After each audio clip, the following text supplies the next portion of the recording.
Assalamualaikum warahmatullahi wabarakatuh. Salam sejahtera bagi kita semua. Om Swastiastu, Namo Buddhaya.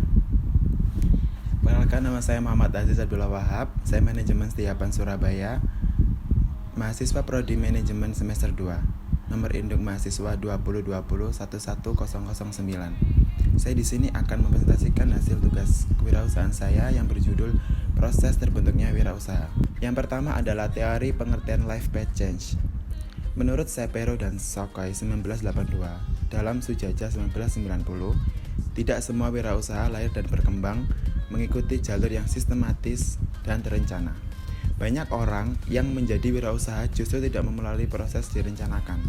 Jadi di sini bahwa wirausaha itu lahir dengan sendirinya karena situasi dan kondisi yang menyebabkan dia menjadi seorang wirausaha. Biasanya disebabkan oleh kondisi ekonomi ataupun kondisi keuangan. Yang berikutnya adalah pengertian teori goal-directed behavior. Menurut Wallman 1973, seseorang dapat saja menjadi wirausaha karena termotivasi untuk mencapai tujuan tertentu. Teori ini menggambarkan tentang motivasi seseorang untuk menjadi seorang wirausaha.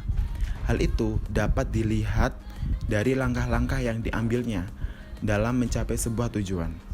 Dari motivasi akan keinginan terjadinya sebuah pemenuhan kebutuhan, lalu beralih ke penentuan tujuan atau goal directed behavior, dan akhirnya sampai pada tujuan goal itu sendiri atau kebutuhan yang diinginkan menjadi terpenuhi.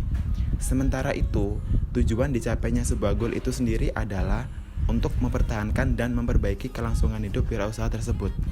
Jadi intinya di sini adalah bahwa wirausaha itu memiliki goals ataupun tujuan. Tujuan utama wirausaha adalah bagi kita semua mungkin memiliki uang yang banyak dan agar bisa memiliki kehidupan yang sejahtera dan bermanfaat. Yang ketiga, teori pengambilan keputusan. Sebelum mengambil keputusan terjun ke dalam dunia wirausaha, seseorang terlebih dahulu melakukan pertimbangan-pertimbangan. Pengambilan keputusan tersebut tidaklah selalu mudah, bahkan dapat menimbulkan konflik dengan dirinya sendiri, bahkan dengan orang lain. Pengambilan keputusan adalah salah satu proses berpikir dan bertindak yang bermuara pada pemilihan perilaku tertentu sesuai dengan keputusan yang diambil.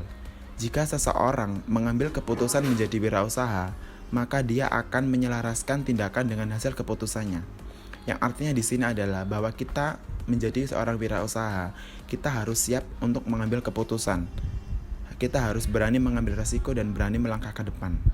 Karena itu termasuk sebagai salah satu jiwa pengusaha. Yang berikutnya adalah tujuan proses dibentuknya wirausaha. Teori proses terbentuknya wirausaha selalu berkembang dalam disiplin ilmu lain yang penekanannya pada sang wirausaha tersebut atau wirausaha tersendiri. Dalam bidang ilmu psikologi, misalnya studi kewirausahaan meneliti karakteristik kepribadian wirausaha. Sedangkan pada ilmu sosiologi, penelitian ditekankan pada pengaruh dari lingkungan sosial dan kebudayaan dalam pembentukan masyarakat wirausaha. Yang di sini artinya adalah bahwa wirausaha itu berjalan seiring perkembangannya zaman, berjalan sesuai dengan keadaan lingkungan yang menekan orang tersebut untuk menjadi seorang wirausaha. Seperti itu. Berikutnya adalah peran pendidikan dalam proses pengembangan wirausaha. Pendidikan mempunyai peran yang penting dalam pembentukan kewirausahaan. Kewirausahaan bukan dimulai dari seseorang yang tidak tahu apa-apa, melainkan dari seseorang yang memiliki pendidikan yang cukup. Tidak harus berpendidikan formal dan setinggi-tingginya, tetapi pendidikan dari pengalaman yang menunjang kemampuan seseorang wirausaha untuk memulai bisnisnya. Di sini artinya bahwa seorang wirausaha itu perlu memiliki sebuah pendidikan, yang dimana tidak hanya berwirausaha saja, melainkan perlu pendidikan. Setidaknya perlu membaca, menulis, dan berhitung.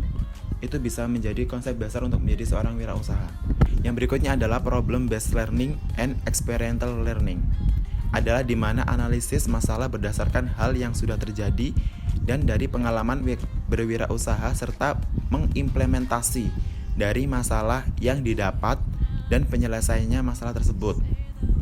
Poin kedua, hal ini perlu atau dibutuhkan dalam setiap kegiatan karena bisa mengidentifikasi setiap masalah yang terjadi atau bahkan yang akan terjadi dengan penyelesaian yang benar dan tepat. Artinya di mana bahwa problem based learning ini adalah sebuah experience sosial di mana kita harus menjalankan sesuatu tersebut agar kita mendapatkan pengalaman dan bisa mengetahui di mana letak yang salah dan mana yang perlu diperbaiki, atau bahkan kita bisa meminimalisir permasalahan tersebut sehingga tidak terjadi timbulnya permasalahan nantinya. Seperti itu. Terima kasih, sekian dari saya Muhammad Aziz Abdullah Wahab, mahasiswa Setiapan Surabaya, jurusan Manajemen semester 2. Apabila ada yang salah kata dari saya mohon maaf sebenar-benarnya. Wassalamualaikum warahmatullahi wabarakatuh.